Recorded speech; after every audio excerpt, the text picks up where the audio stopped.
Lalu sebetulnya bagaimana dokter forensik untuk bisa mengungkap sebab kematian seseorang termasuk di kasus kematian dua jasad ibu dan anak di Cinere Depok? Kita akan bahas bersama dengan dokter forensik RSCM Ade Firmansyah Sugiharto. Selamat petang Pak Ade. Petang.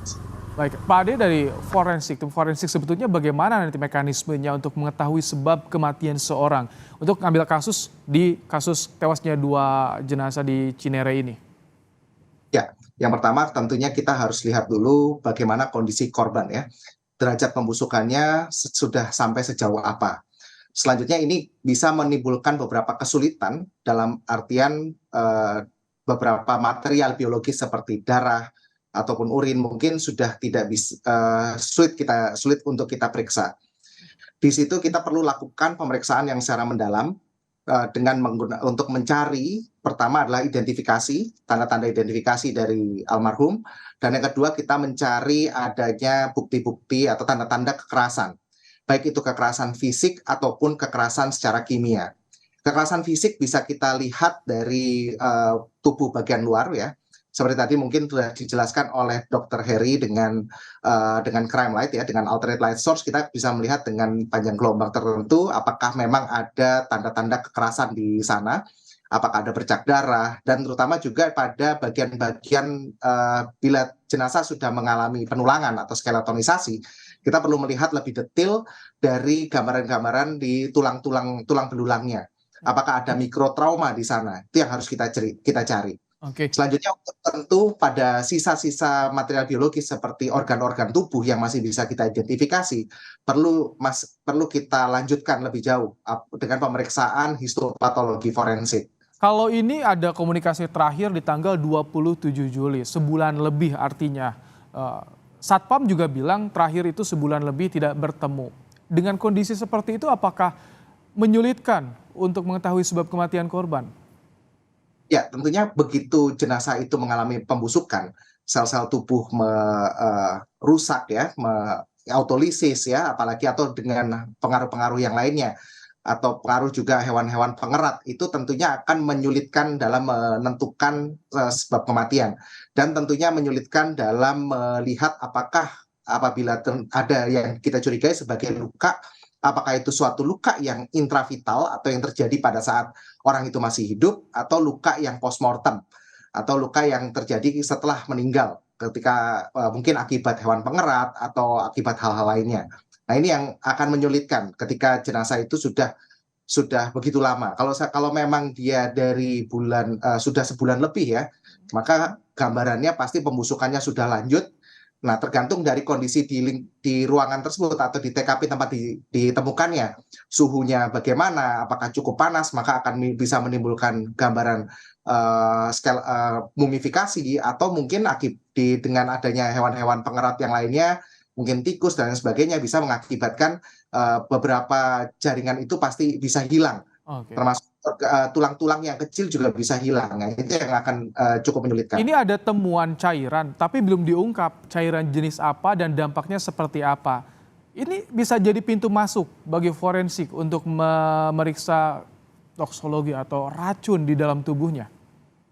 Betul sekali. Di sini dalam kasus ini kalau kita berkaca dari kasus Kalideres yang lalu, diperlukan interkolaborasi profesi. Tidak hanya dari kedokteran forensik, namun juga dari ahli odontologi forensik untuk mengidentifikasi, ahli dari DNA forensik, toksikologi, termasuk psikologi forensik di sini untuk mengungkap kasus ini. Kita tidak bisa bekerja sendiri.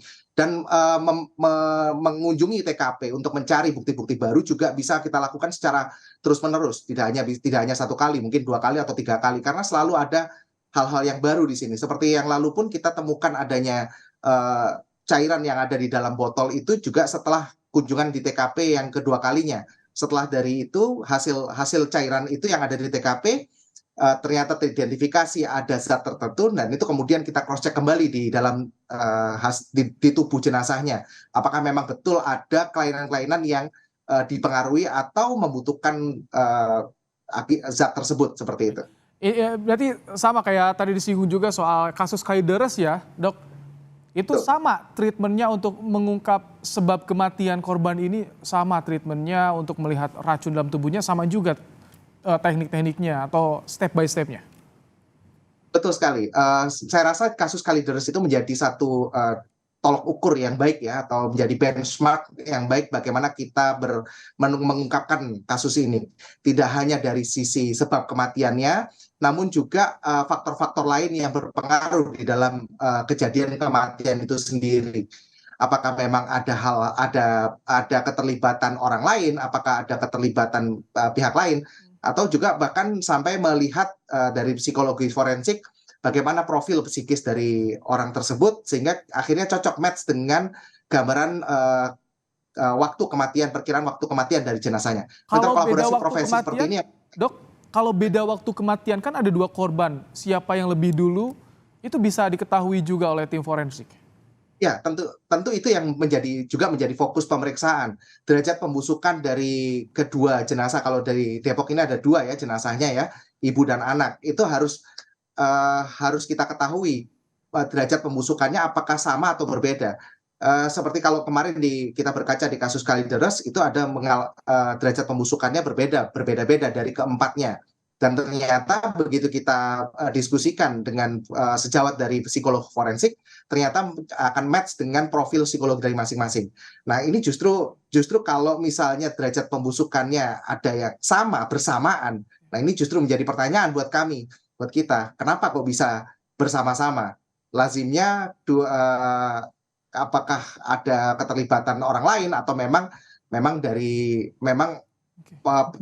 waktu kematiannya aja yang sama? Karena waktu kematian sama itu sangat jarang sekali ya, 2 orang dalam satu tempat terus meninggal dengan Oh, waktu baik.